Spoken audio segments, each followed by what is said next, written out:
What happens if you pour Epsom salt water into your succulent? Will it trigger a burst of vibrant color and compact growth, or will it silently destroy the delicate root system you've worked so hard to maintain? The internet is flooded with conflicting advice, calling this white powder everything from a miracle fertilizer to a guaranteed plant killer.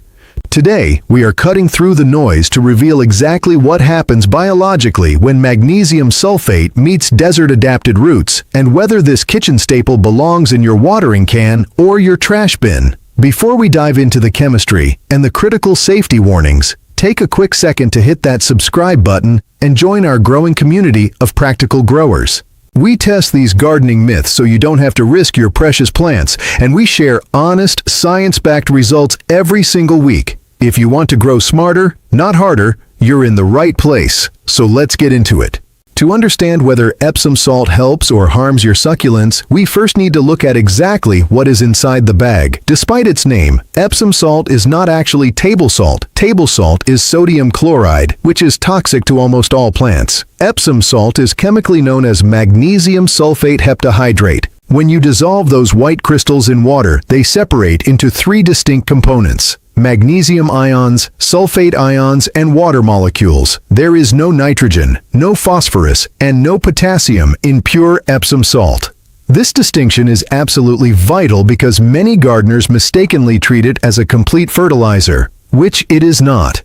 Let's break down the active ingredients. Magnesium is a secondary macronutrient, meaning plants need it in significant quantities, though less than the primary NPK trio. Biologically, magnesium is the central atom in the chlorophyll molecule. Without magnesium, a plant literally cannot build the green pigment required for photosynthesis. It also acts as an enzyme activator, helping the plant metabolize carbohydrates and stabilize cell membranes. In simple terms, magnesium is the spark plug that keeps the plant's energy factory running. The second component is sulfur, delivered here in the form of sulfate. Sulfur is often called the forgotten nutrient, but it is essential for synthesizing amino acids like cysteine and methionine. These amino acids are the building blocks of proteins and enzymes. Sulfur also plays a role in chlorophyll formation and helps the plant resist certain environmental stresses. Unlike nitrogen, which promotes leafy green growth, sulfur supports structural integrity and metabolic function without causing excessive softness. The third component is simply the hydration itself. Because Epsom salt is highly soluble, it dissolves instantly and becomes immediately available to plant roots. Unlike slow-release organic amendments that require soil microbes to break them down, the magnesium and sulfate in Epsom salt are in an ionic form that roots can absorb within minutes of contact. This rapid bioavailability is a double-edged sword. It means deficiencies can be corrected quickly, but it also means that over-application leads to immediate toxicity rather than a gradual buildup.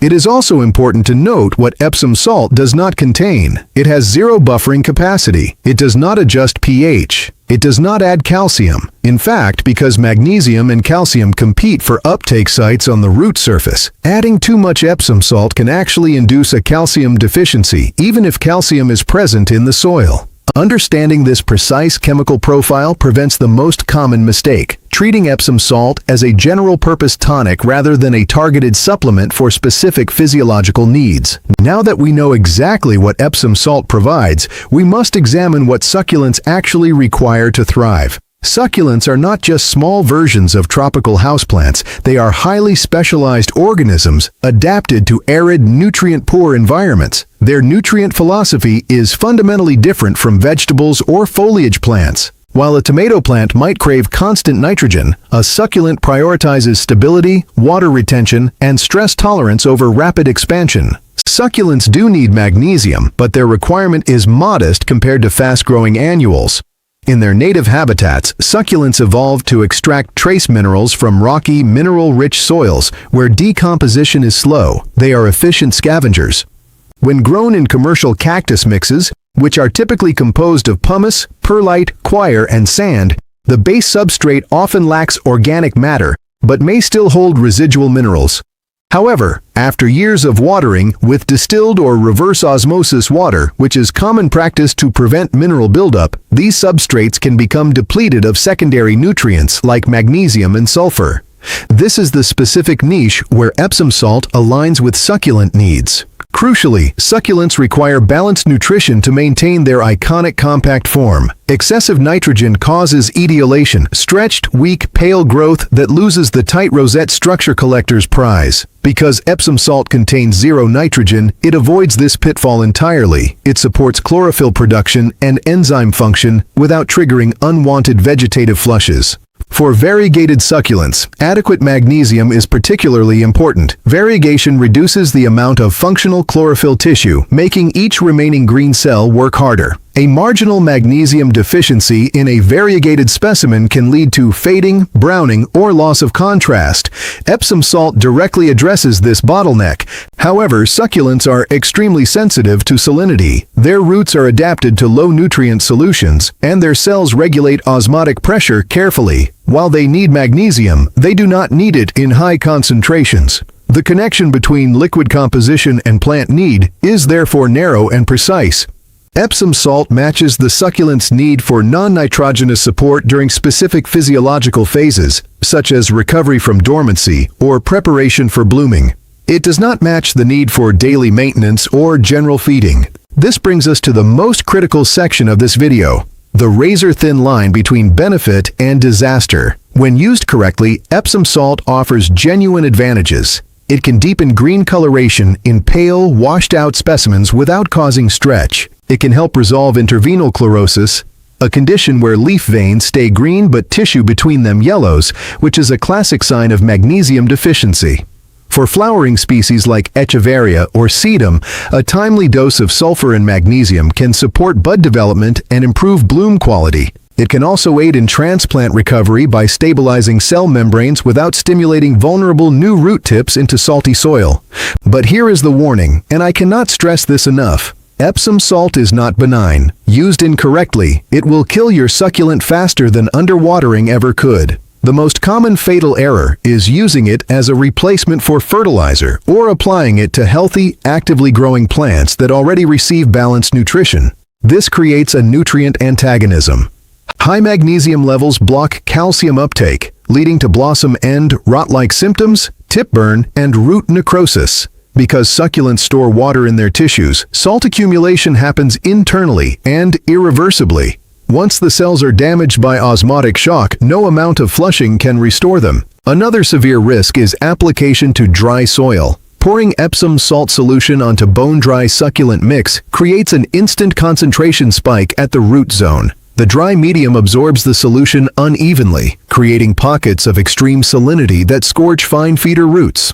Similarly, applying Epsom salt during hot weather or direct sunlight accelerates evaporation, leaving behind crystalline salt deposits on the soil surface and within the potting mix. These crystals continue to draw moisture out of roots long after watering stops. There is also the danger of misdiagnosis. Yellowing leaves are not always magnesium deficiency. They can indicate overwatering, fungal infection, pest damage, or nitrogen deficiency. Treating a root-rotted succulent with Epsom salt adds stress to an already compromised system and accelerates decline. Always confirm the diagnosis before reaching for the salt.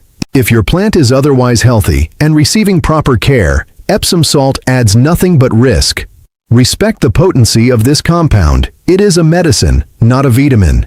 If you have assessed your plant's condition and determined that Epsom salt is appropriate, follow this exact application method to ensure safety. Precision is non-negotiable. First, gather your tools: a clean measuring spoon, a dedicated watering can or squeeze bottle, distilled or rainwater, and a digital scale if possible. Never use tap water, as dissolved minerals can interact unpredictably with added salts. Step 1. Prepare the solution at a conservative dilution. For succulents, the standard garden rate of 1 tablespoon per gallon is far too strong. Use only 1/4 teaspoon of Epsom salt per 1 liter of water. That is approximately 1.2 grams per liter. This yields a concentration safe enough for sensitive roots while still providing bioavailable ions. Stir thoroughly until no crystals remain visible. Undissolved granules settling at the bottom create localized hotspots. Step 2. Pre-moisten the soil. Never apply Epsom salt solution to dry media. Water your succulent lightly with plain distilled water first, allowing it to soak in for 15 to 30 minutes. This ensures even distribution and protects roots from osmotic shock. The goal is to deliver nutrients through a hydrated pathway, not to force them into parched tissue. Step 3. Apply slowly and evenly. Using a squeeze bottle or narrow spout watering can, pour the prepared solution directly onto the soil surface, avoiding leaves and stems entirely. Foliar application on succulents risks burning the waxy cuticle and leaving unsightly residue. Direct the stream around the base of the plant, moving in a circle to distribute the liquid uniformly. Stop when you see the first drop exit the drainage hole. Do not drench repeatedly. One thorough pass is sufficient. Step 4. Drain completely. Allow the pot to drain freely for at least 10 minutes. Never let succulents sit in Epsom salt solution. Empty saucers immediately. Residual standing water concentrates salts as it evaporates, turning your catchment dish into a brine trap. Step 5. Flush periodically. After every Epsom salt application, plan a follow-up watering with plain distilled water 7 to 10 days later. This flushes excess ions that were not absorbed and prevents cumulative buildup. Think of Epsom salt as a targeted intervention, not a permanent addition to your watering routine. Clean tools after use to avoid cross-contamination with other fertilizers. Timing is just as important as dosage. Knowing when not to use Epsom salt will save more plants than knowing how to mix it. Never apply Epsom salt during active dormancy. Most succulents enter dormancy in response to temperature extremes, either winter cold or summer heat. During dormancy, metabolic processes slow dramatically and roots cease active nutrient uptake. Applying salts during this period guarantees accumulation without absorption, setting up toxicity when growth resumes. Wait until you see clear signs of renewed growth. New leaves emerging, firm turgor returning, or flower stalks initiating. Do not use Epsom salt on newly potted or recently propagated succulents. Fresh cuttings and repotted specimens need time to establish functional root systems. Their wounded tissues are hypersensitive to osmotic stress. Wait a minimum of 6 to 8 weeks after repotting before considering any supplementation. Similarly, avoid application during heat waves or when ambient temperatures exceed 85 degrees Fahrenheit. High transpiration rates concentrate salts in leaf tissues, causing burn. Ideal conditions are mild, overcast days with moderate humidity and good airflow. Never apply Epsom salt if your soil is already wet or if rain is forecast. Saturated media cannot accept additional solution without creating anaerobic conditions. The ideal window is when the top inch of soil feels dry, but the lower profile retains slight moisture, your normal watering trigger point. Frequency should be strictly limited. For corrective treatment of confirmed deficiency, apply once, then wait 4 to 6 weeks before reassessing. For preventive support during peak growing season, apply no more than once every 8 to 12 weeks. More frequent applications provide no additional benefit and exponentially increase risk. Remember, succulents thrive on neglect, not attention. Overcare kills faster than undercare. When applied correctly under appropriate conditions, results follow a predictable timeline. Do not expect overnight transformation. Succulents are slow responders by nature. Within the first 7 to 10 days, you may notice subtle improvements in leaf turgidity and color saturation. Pale, washed-out specimens often develop a deeper, richer green hue as chlorophyll synthesis ramps up.